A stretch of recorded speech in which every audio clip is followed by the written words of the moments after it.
Welcome to the Domesticated Dude podcast, where regular dudes have lighthearted, honest conversations about what's important to us, how we've learned or not from life lessons, and the steps we're taking to do better. Hey, what's up, everybody? Thanks for tuning in to the Domesticated Dude podcast. I'm Logan, your host on this journey.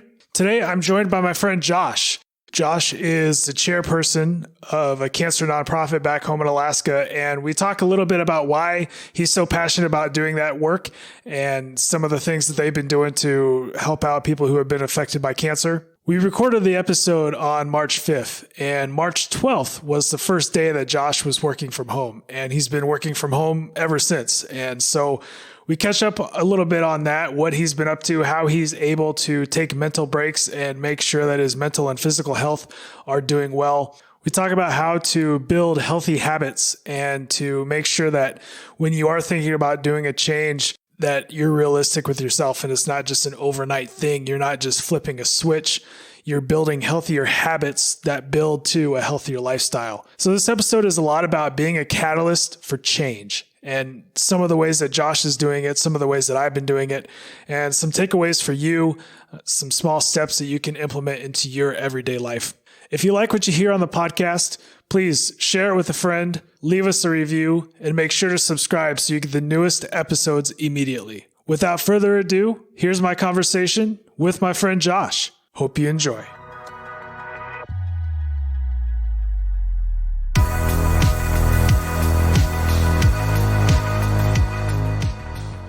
Hey, Josh, man, how you doing? It's good to see you.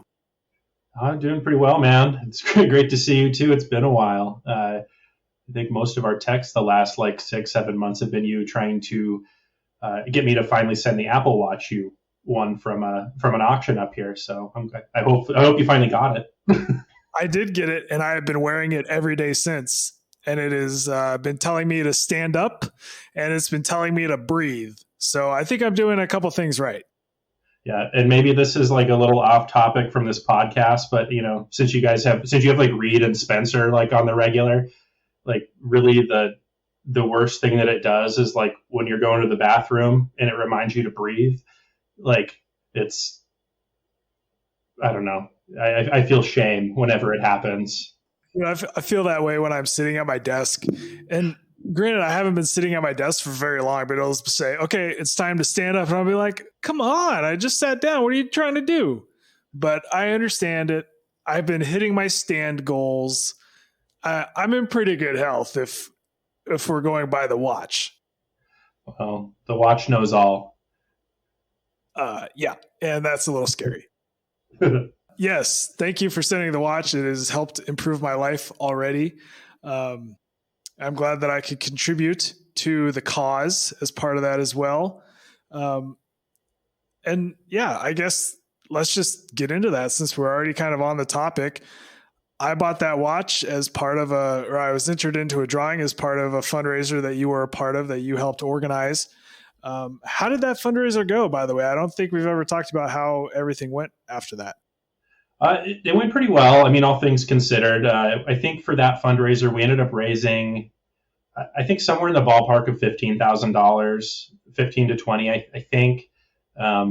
We had to, just with all things COVID and COVID restrictions at the time, Anchorage was really locked down. So we really had to shift gears multiple times over the course of a summer. Normally we would have a fundraiser in April, but then that's really like when COVID really started hitting, so we had to kind of postpone that and then just reconfigure it to be outside and socially distanced and kind of meet all the requirements, so we could be both safe and responsible and not get in trouble for violating a lot of municipal emergency orders and things like that, but still raise money. Yeah, and I don't know, maybe I should give like a little background on what exactly it is that I'm a part of before I get into the actual fundraiser part. Yeah, I mean, we talked a little bit. We barely touched on it during our last conversation, but I think it would be good for people to kind of understand your passion behind it and what you're involved with. Yeah, absolutely. Yeah, so I volunteer. I'm right now I'm chair of a board called the Associate Board of Ambassadors for the American Cancer Society of Alaska. I've been involved with it for about 2.5 years now, and the reason I got involved with it is that about 3 years ago, a little more than 3 years ago now, I lost my mom due to brain cancer. She was diagnosed in the late summer, early fall of 2016. It was I guess we'll call it it was a terminal diagnosis from the get-go. They're like, we knew from the start there was no cure. So kind of went through that and really like kind of after she passed, there was just like probably a 5-6 month period where it was just more like, I guess like kind of like emotionally numb, if you will. Like still hadn't really processed anything. I mean, was like in the process of processing, I guess, if that makes any sense. But ultimately, like I will say, no progress had really been made. And then actually, a coworker of mine in kind of the following fall after she passed, was talking to me about a group she was involved in and with the Cancer Society, and thought that I'd be a good fit for it and should join or at least come check it out. So yeah, I talked to him there. It's a great group of people. Like the staff here at the American Cancer Society here in Anchorage that I work with pretty a few times a week now. They're all great. It's like a very mission driven organization, and it's a mission that obviously I'm passionate about. I have very close ties to. And then I ended up becoming chair about. I was a board member. I was just a regular board member for about a year, and then I was co-chair, and then I became co-chair. So a board member for about a year, and then they asked me to be co-chair, and then I took that on, and I did that for about 9 months or so, and then my other co-chair there moved away, and I just took on kind of sole chair duties of that board. So really, we've got about a dozen people on the board right now. In addition to myself, we work with a dedicated cancer society staff member, yeah, I mean, really, our main goal is fundraising for American Cancer Society. All the money that we raise here stays in Alaska, except for a portion of it that goes out to research. But there's none of the research is being done here, but it goes out to, I want to say could be distributed out to anywhere from a couple dozen different research organizations and universities around the U.S. who are working hard in the fight against cancer. But it's a really long way of getting to like a really short point. So. That's okay, man. Hey, it's Friday afternoon. Both of our brains are probably fried from being in communications this week. But thank you for sharing that with us, man. That's amazing that you're able to give back and be a part of this organization that you care so much about. I think that, cancer is this fucking terrible thing, and all of us are affected by it one way or another. We've all had people who we love who have been affected by this, but for you to go out and do something about it, I think that really says something. And for you to be able to get behind a cause that you really believe in, that you're passionate about, I think, that's something that, in our own lives, if we can see something like that and take some action, I think we'll feel better for doing that. Yeah, absolutely. I appreciate it, man. And yeah, it's, before volunteering with ACS, with Cancer Society, like I never really did any volunteering before. I just kind of became a part of this board, and it was really just a natural fit. And like, I think everybody out there has got a cause that, has at least one cause that means a lot to them, or like, even if they haven't explored volunteering for it, or to, I guess I'll say, to help be part of the solution. Donations and everything are always, regardless of the nonprofit that you're passionate about. Like, donations are of course always helpful, but like it's really hard to replace the people who are willing to give their time. It's incredibly important. And on our board, we have people who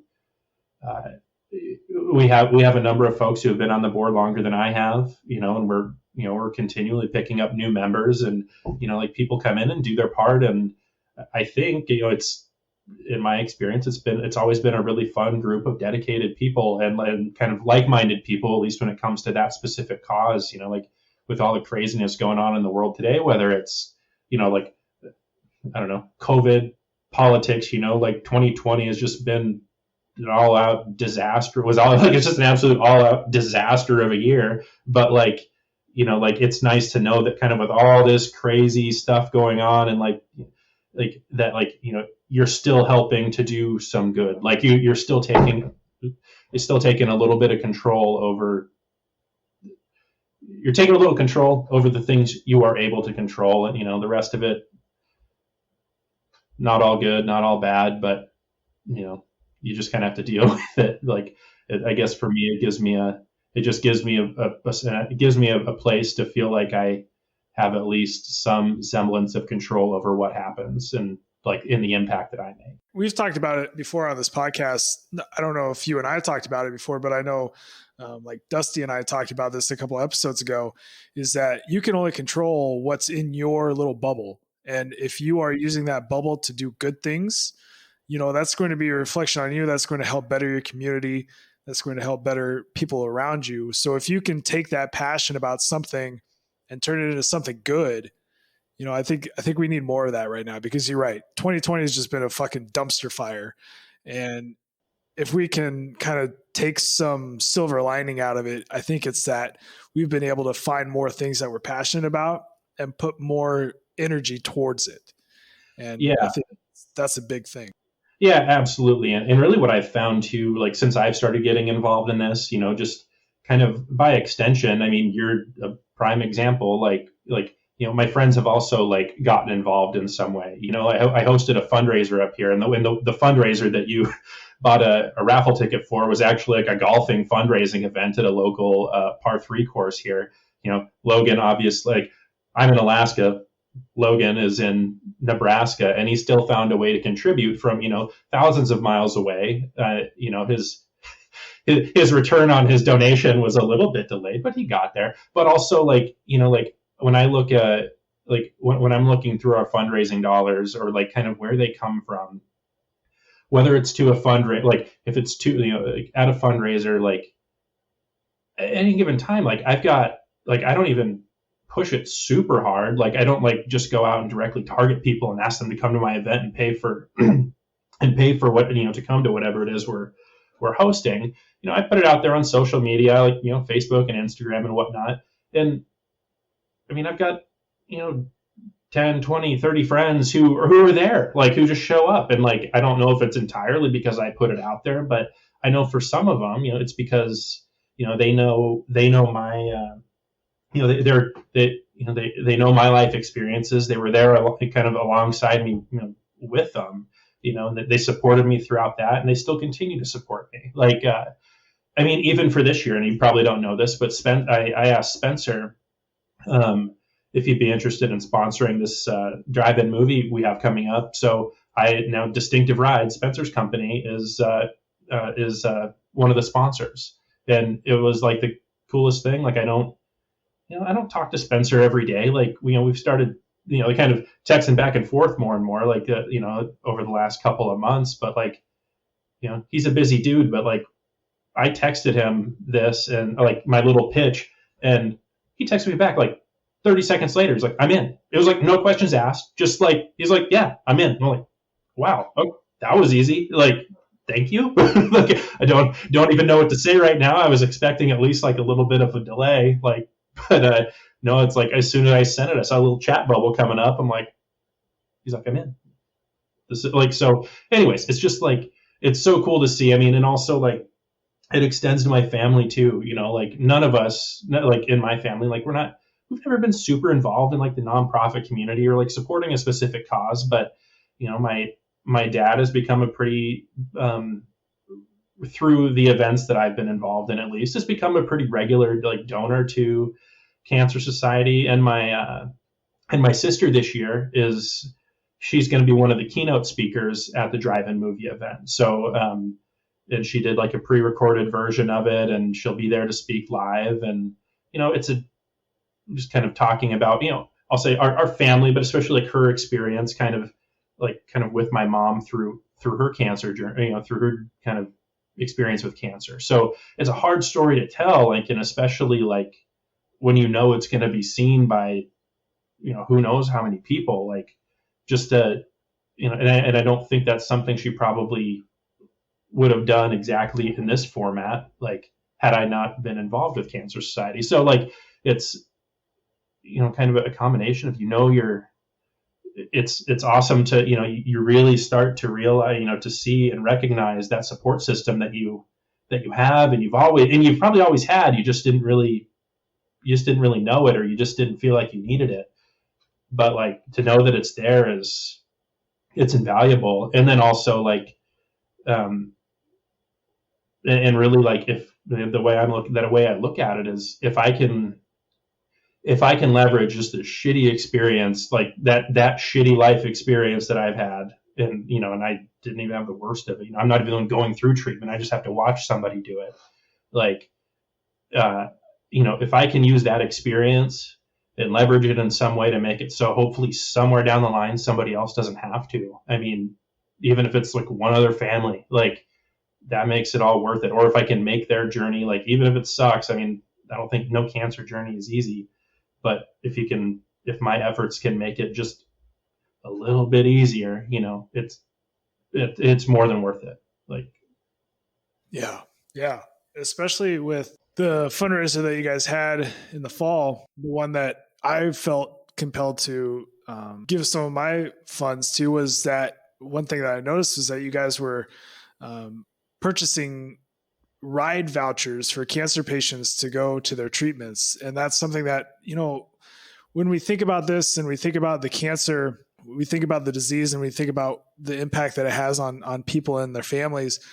It's the little things, right? It's the little things that people who aren't directly living that experience that they don't really think about. But to have you on the board and to have your peers probably been through a similar experience that you have, to really know what's important to those families and when they need support the most, what can help them out at that time, man, that's incredible. And to see the support that you get from the community, from our friends, from Spencer, from your sister, like it just, man, I'm getting choked up, and I'm not directly a part of the fundraising efforts and all of that. But like, I have people in my life who've been affected by cancer. I mean, my friends like you and some other friends have lost parents to it. And my family has had struggles with it too.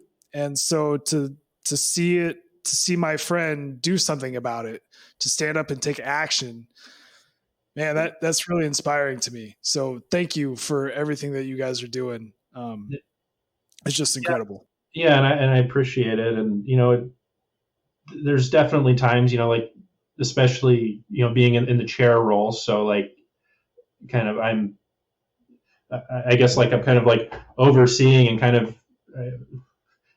in charge, scary term, of kind of the board's fundraising efforts and strategy and everything like that. Like, it gets to be like, there are times like it's a lot of work. It can be a lot of time, and, and it's easy to feel burnt out. Like, but unfortunately, like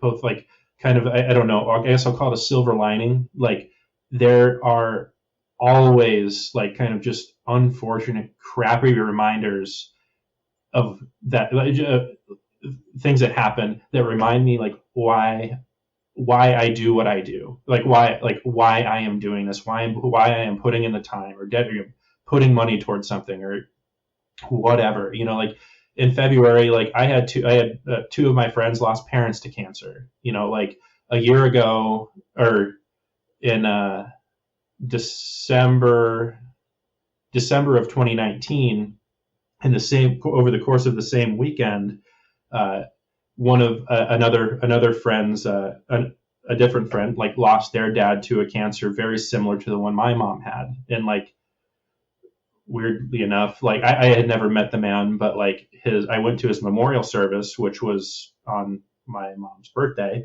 So like, and then also that same weekend, I found out that one of my best friends up here had been diagnosed with cancer, different kind of cancer, not a pleasant one as far as cancers go, but one that can be treatable.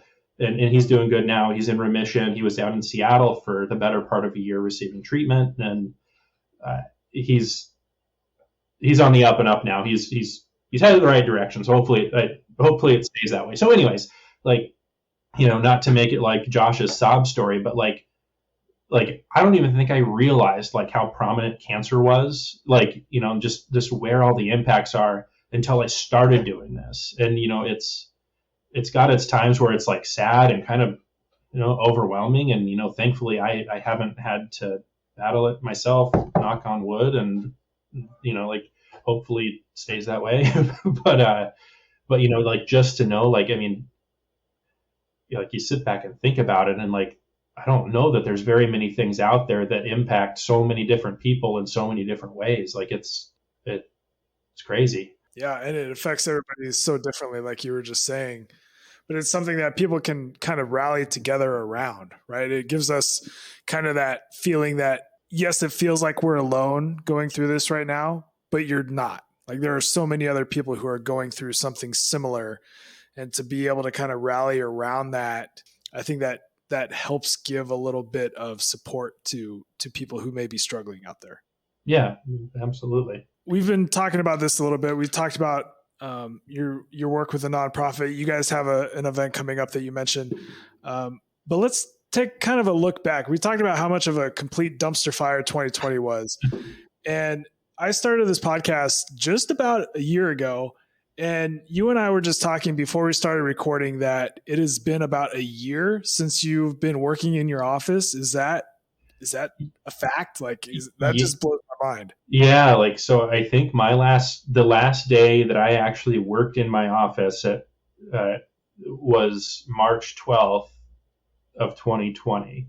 It is now, when we're recording this, at least, is March 5th. So in 1 week, I will have been working from home for a year. I think I've been to my office building 3 times since then, but I've only actually even been in my office, like my actual office, once, and that was just to pack up the rest of my shit that I didn't think I would need when I thought I was going to be working from home for 2 weeks, and then 52 weeks later, or 52, yeah, here we are. So it's like went home initially just with my laptop and like a charger and like a couple other things, expecting to just work from my couch for a couple of weeks. And here now, like I've got my extra bedroom in my house, all like geared up to be an office. Like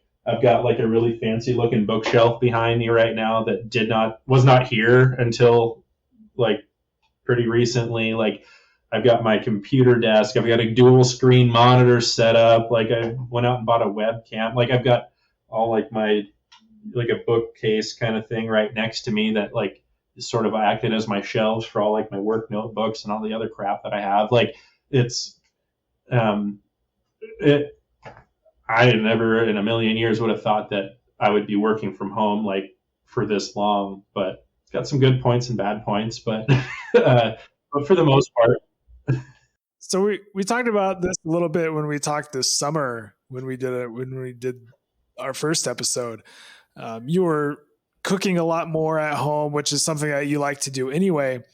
But a year later, what are some of the things that you have been doing to kind of stay mentally fit and be able to kind of live a healthier lifestyle since we don't have a lot of the movement that we used to have. We're not going out places. We're not going to the gym a lot. Like what's been going on in Josh's world that you've been able to do yourself?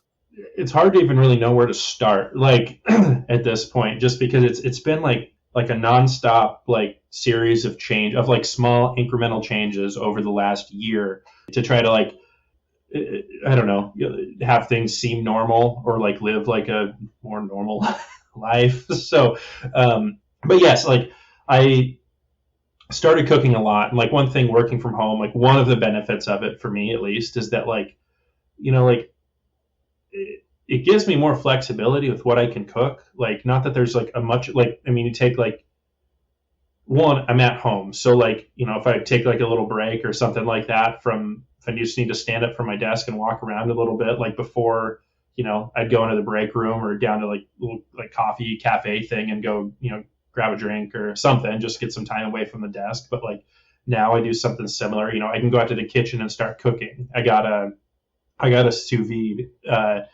machine. Do you know what that is? That's the fancy thing that cooks everything in water. Yeah, we'll call it fancy boiling.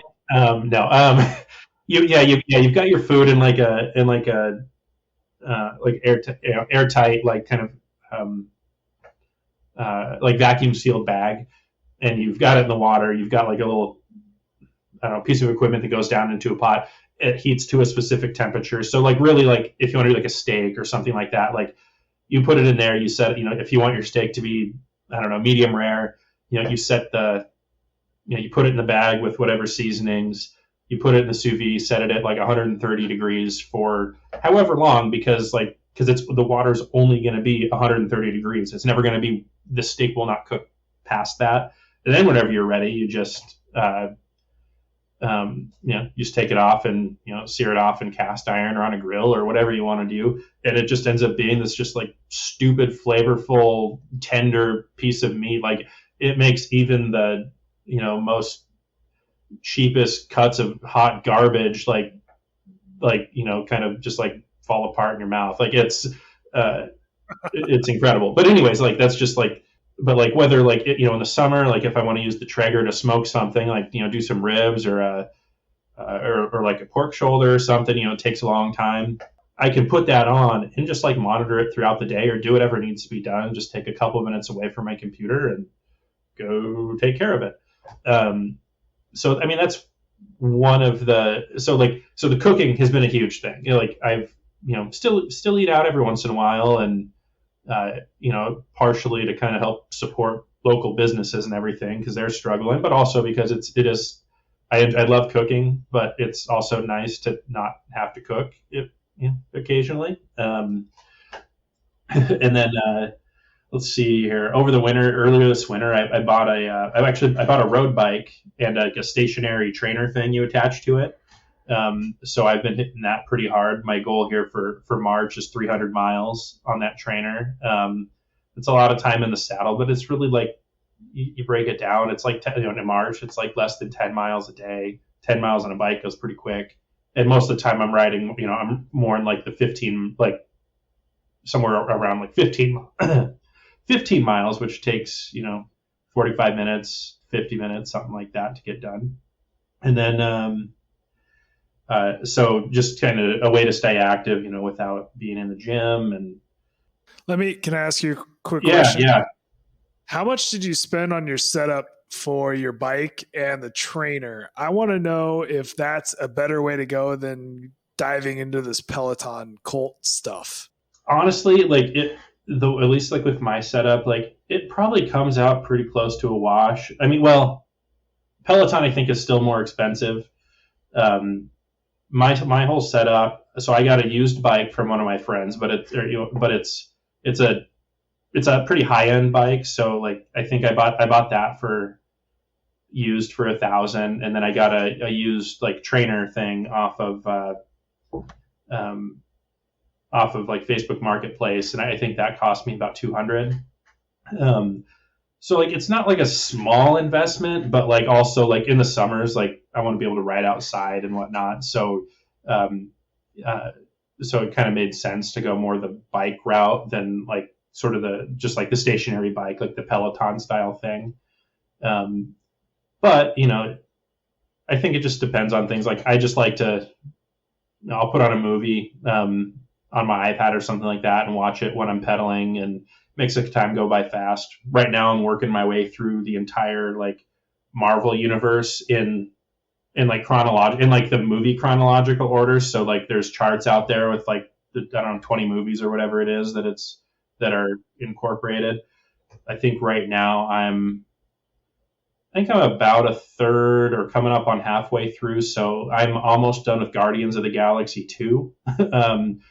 So it makes it go by quick, but like some people work out better with music, or it's easier with somebody leading the workout to kind of keep them on track and focused and engaged. Like I don't need that personally, but some people do. And Peloton, or there's a bunch of other kind of comparable options out there that are good. But yeah, I know a bunch of people have gotten Pelotons over the last several months, and I looked at it too, but this ended up being a little better option for me, I think. It seems like a cool deal, right? You're putting yourself in a spin class with other people from all across the country and the world, and you're competing against them. Like some people need that competitive drive, but I'm kind of like you. I bought a little rower machine for $85, $90 off Amazon. Mm-hmm. And I try to row for half an hour, 40 minutes in the morning before work, but I'll put on episodes of The League. I'm working through The League right now. So I'll like watch an episode and a half of The League and I'm doing my workout, and that's perfect for me. Like I don't need to go to the gym. I don't need to do any of this. Sometimes I'll go for a walk, but I find my little rower thing works just fine. Yeah. And really, just whatever gets you active and moving and, all that good stuff. Like it's, whatever it takes. I feel like it's worth it. Like kind of the outlook I've taken is, and it's been a while since I've taken this kind of look, but I'm like, like I've only got one body. Like I've put it through quite a bit already. Like there may have been some nights in a particular Fairview apartment with some college buddies, that might have put some of my organs through the ringer.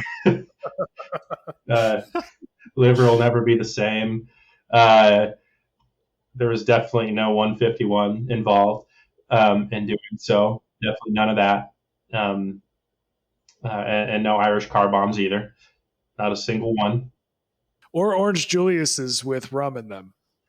Or vodka. I can't remember. Maybe both. Probably both. Whatever was on hand. From what I remember, that crowd was very picky about their beverages of choice. But yeah, I've loved getting the trainer. Like it's, I'm over the last few months, just been really putting a lot more focus on taking care of myself, both in, through exercising and all that, and all the exercise, I think everything they say about it, being tied into your mental health. Like I believe every bit of that. I always feel better when I'm working out regularly. Like my brain feels better, and like and body does too, really just, Peloton, stationary trainer, rower, whatever, like just, like getting moving, it just helps so much, especially now that we're, all kind of spend a little more time in our houses than we may have before. It's, just kind of, I don't know, it's a lifesaver, literally. Yeah, for sure. And so, being able to have that time, if you are working from home, or, even if you're not going out as much as we used to do before all of this happened, you can still find 15, 20 minutes or even 5 minutes to move your body a little bit more than what you used to do. I've found that even taking walks during work is something that I'm trying to do more of now. We'll walk around campus as a team and be like, yep, we need a break from our computer. We're going to go walk around campus. We get some of that sunlight. We're not looking at our computers anymore. And it just helps. We may not say a word on those walks, but it's just good for all of us to just kind of get out and move our legs and be out in the elements a little bit. Yeah, absolutely. And I think something you'll definitely appreciate having grown up here, like in the winters, especially, like it gets hard. It's so dark, it's cold, like we got 4.5 hours a day, come winter solstice, we got like 4.5 hours of daylight. It's, it's been below 20 degrees for the last, below 20 or, below zero for, depending on where you're at for like the last month. And like, you'll have snow on the ground till May. Like it's sometimes like it's a little harder to get outside, and but like right now, like we're finally getting into the part of the year where we start gaining daylight pretty rapidly. So working our way up to that 20 hours of daylight, which is also a challenge sometimes, but like you just start to feel so much better, and being able to get outside into that stuff, or out into the sun, out in the fresh air, like it's just, it's like there's nothing better. And then and during the summer, like I do kind of the same, similar thing, or spring and summer, once the roads are a little less icy and a little less snow on the ground, then take some. Last year I took a lot of walks just through the neighborhood, threw in my headphones, and called my dad, called my grandma, listened to a podcast, Domesticated Dude,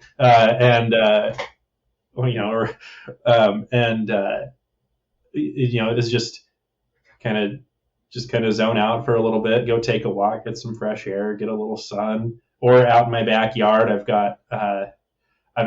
So I have like 3 trees in my backyard, which are perfectly spaced apart to hang 2 hammocks to hang a hammock between kind of each span. So 2 hammocks. So like sometimes in the afternoon, I'll, take my laptop out there or something, or just go hang out there for a little bit and get some sun and fresh air and relax, and not be in this, I don't know, pretty small, generally dimly lit room for, 8-10 hours a day.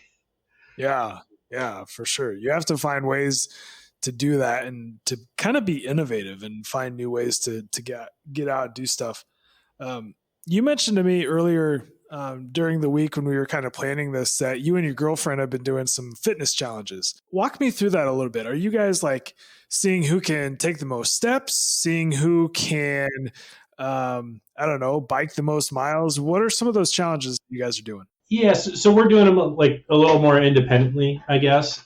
So I'm, like my personal one this month is, kind of loosely related to a Cancer Society fundraiser. It's just where I got the idea. I'm just not doing the fundraiser alongside it because I asked my friends for money enough other things. But it was 300 miles in March. So that's where I got the idea for it. I'm like, 300 miles, like sounds like a lot, but like really, like what else am I doing? Like, I can spend like 45 minutes on a bike, 5-6 days a week. It's really not that much of a time commitment, all things considered. And then, so that's where I got the idea for that. And like, so far, so good. I'm on track, just got to keep it up for the rest of the month. But then, but my girlfriend, named Sarah, is, so she's she's someone who kind of does better with workouts when there's somebody leading them. So she goes to spin class. She goes to, like a spin studio up here called Vibe, conveniently located next to both a bakery and a brewery. So, and then it's the ideal situation. But that studio's got, a challenge going on in March. I think it's like kind of like it increases every week. So like, your goal is 50 miles the first week. The second week, your goal is 60 miles, 70 miles the next, and so on. So I think she's going to hit the first 2 for sure. The challenge is the first 2 weeks. And those classes in general are like 45 minutes long. So So like it's not like you have an infinite amount of time. Like it's however many miles you can get into that 45-minute class each day. And then she actually recently started doing called Pure Barre. I honestly could not tell you everything it entails. It's generally, I think, more of like a strength building class. It's not like a cardio class. And now they've got a challenge that's 20 classes in 31 days, or 20 classes in 30 days, whatever. So she signed up for that, and she's got her schedule all like she's got her classes all scheduled out for the month and everything like that. I mean, she's doing 2-a-days sometimes. It's just, I mean, she's making me look like an absolute clown with it. So I just you'll get used to that, Josh. That's what happens when you're in serious relationships. We end up looking like the clowns, and you just have to accept that. Yeah, it's a little bit of a transition for me, but you know, it is what it is. But no, like, so I mean, and I think some of it is just like, you know, I'll speak for myself. You know, I've put on my COVID-19, if you will, and you know, like, and it's also like bring it like a little bit of a tangent here. So having more time to cook and like cook like more complicated recipes is kind of a double-edged sword. You're always going to have delicious food. That food is not always terribly healthy. Like, while back I bought a pasta making machine, or like a pasta rolling machine and everything like that. Like, I bet in like a 2-week span after I bought it, I had like a big ass plate of pasta of some kind, like half a dozen times, like every other day. And from what I know about weight loss and getting in shape, it's not a real good nutrition strategy right there. So, no, it's so I had to make a few changes there. So I mean, still eating well, and you know, there's all kinds of recipes that are, without being labeled like health food exactly, are still pretty healthy. They're healthy enough, you know, to actually, you know, keep your keep your nutrition in line and you know, kind of achieve what you're looking to achieve through workouts. You know, it's easy to, you know, you can work out every day, but if you're eating, you know, McDonald's 5 times a week, you're probably not going to make a hell of a lot of progress. Like, yeah. But so are you and Sarah holding each other accountable to anything? Do you guys have like a bet going on? Like, if she doesn't make all of her classes, she has to cook you dinner for a week, or anything like that going on?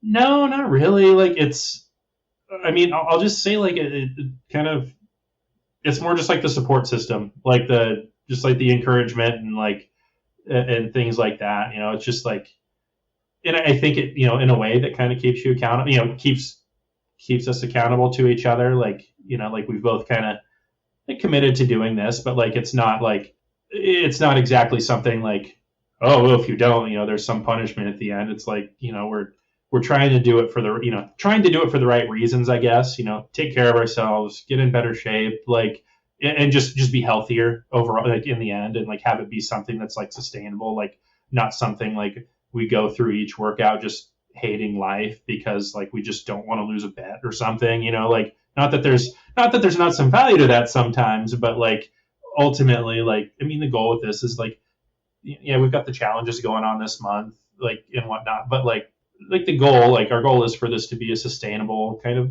like long-term thing, you know, like, is she always going to do like 2-a-days, or like, you know, be doing like, what do we got? Like, I don't know, 50 workouts in like a 31-day month or whatever the hell it is. Like, no, like that's not sustainable. Like, and like for me, like 300 miles on a bike, in the end, it does end up being a lot of time that, you know, like, but like if I could do like 150 a month, that's pretty good. Like, so just kind of like get ourselves on a better path toward being healthier and have it being like a long-term thing, not just like a short-term sprint that, you know, we're going to get done. We're going to binge on all kinds of, I don't know, like cream-based pasta, whatever, and like, you know, and gain and like lose everything that we just worked so hard to get, you know? Yeah. You guys are building the habit, right? Yeah. So you're showing yourselves that you can do this for a period of time. So then when it comes time for the next period, Like, oh, well, I did double that last month. There's no way I'm not doing a little bit less than that this month and next month and the month after that. So as long as you can kind of build those good habits and show yourself that you could stick to them, that's how it's just going to help create that lifestyle change. So where it's not just, it's not just a diet, right? You're not just going on a diet. You're not just doing this fitness challenge for 30 days. You're building those habits that will last for as long as you want them to. Yeah, exactly. It's like one thing, like, I mean, I've run into it. I think everybody's run into it at some point who's put on a few pounds or has aspired to lose a few pounds or do something, like it's, you term it as a diet, and then like it just kind of implies it's temporary. Like you're not always going to do this. You're going to get to a point and then you won't have to anymore. And that's just, it's got to be a lifestyle change. It's not just a diet you go on. It's like, it's just a different way it's a different way of living. And even if it's just a relatively small change, like it's got to be something that in the end you got to be able to keep going with it, like, and have it not feel like a chore. Like it's just right. And having each other to kind of hold yourselves accountable and to push each other. I mentioned the bet system. That's good for certain situations, but I think to build that lifestyle change, it's better to go about it the way that you guys are, as you guys are looking at this as bettering yourselves and making these better choices so that those become the default. And that way it's not just a temporary thing, kind of like the diet or, whatever. So you guys are doing it for all the right reasons. Kudos to you guys. I want to know, we should do a follow-up here in the next few months and kind of see how that went and making sure that you guys kind of were able to make some of those changes. I know it's hard. Like every day you have to be intentional about making those choices. And it can get tough sometimes. Like sometimes I just want to say, no, I'm not going to work out this morning. I'm just going to lay in bed an extra 15, 20 minutes instead. That is okay for one time, but if you make that the habit, now you're back to square one. So how do I change my mindset into saying, nope, I'm getting out of bed, I'm working out this morning, and I'm starting my day that way? It's a whole mind shift, man. It's hard. It's not going to happen overnight. And I think we have to make sure that we set realistic expectations for ourselves that, this isn't a one-time thing, right? Like I'm not going to work out one time and lose 10 pounds. On the flip side of that, I'm not going to eat a cheeseburger and gain 10 pounds. So there has to be that balance, right? Like making sure that you are keeping up with expectations and being honest with yourself. Yeah, exactly. And that's the goal. We still got some work to do on it, but we're on a good path forward. And, and this isn't like, we didn't just start doing this in like March, like we both, over the last couple of months, have been making some, just kind of making some incremental changes just to, whether it's what we're eating, like when we're eating, or like, it's like, well, we could go out and grab drinks. Should we? Like, it's like, making some of those decisions. It's like, and, it's like, and you don't like completely deprive yourself or anything, but like just actually like think through, like, and be like, kind of get through that, more like kind of, not exactly just like a spontaneous on the spot decision. Like I'm like, it's like, I'm bored. Let's go get drinks. It's like, we could find another path. Yeah. There are other things to do somehow. I don't think we ever thought about that in college. I thought, oh, hey, we're bored. Let's drink. Or we're not doing anything. Shit, we might as well drink right now. Yeah. Now we're in our 30s and we're like, man, if I'm drinking more than 2 beers, I have to like have a plan. I have to know what's going on. It's a whole thing. I don't know. Yeah, exactly. It's really nothing that ever went through my head when 10 years ago, I just turned 33, about a month ago. So 10 years ago, like this was nowhere remotely close to my thought process. Yeah. But here we are. It's crazy. Yeah. It's crazy how all that changes. A little over 10 years ago, I was leading editorial meetings at the student newspaper, incredibly hungover. It's just, I can't do that anymore. No way. Okay. So tonight was $2 beer night at the art gallery downtown. They do a fantastic job of drawing people in, like $2 beer night. And this is any beer. This is craft beer. This is local beer. This is not just Busch Light, Bud Light, your domestics. This is actual beer with substance in it. And tonight, like I said, was $2 beer night, but they were trying to get rid of some beers that they had for a while. And one of them happened to be a stout that's 9%. And if you buy any beer, you get this other beer for free. And I'm like, are you fucking kidding me? You're going to make me pay $1 for a beer? Like, I can't just pass that up. I know drinking beer is terrible for me, especially since I'm giving blood tomorrow. But I looked it up, and it's okay to drink beer before you give blood the night before. Anyway, what I'm trying to say is you can never pass up $2 beer night at the art gallery downtown because, number one, you're supporting local business, and number two, they're $2. Yeah, I think your excitement over $2 beer is like the Alaska version of getting excited over like $4 beer night. Like, go to Buffalo Wild Wings, it's like, oh man, they got Bud Light on special for $3.50 a glass. It's like, ooh. You want to get craft beer, you're going at least like $5 a glass. Like that's in the cheap places. Hey man, there's something to say about the Midwest cost of living. The good life, right? That's right. Damn straight.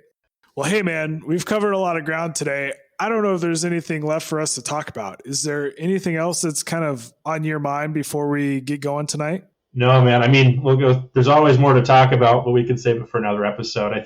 I think I've rambled enough for one. It's all good. I love to hear your rambles. That's why I want you on here.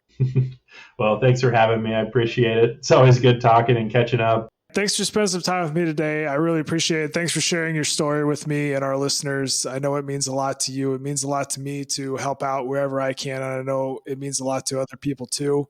Thanks, man. Thanks for having me on.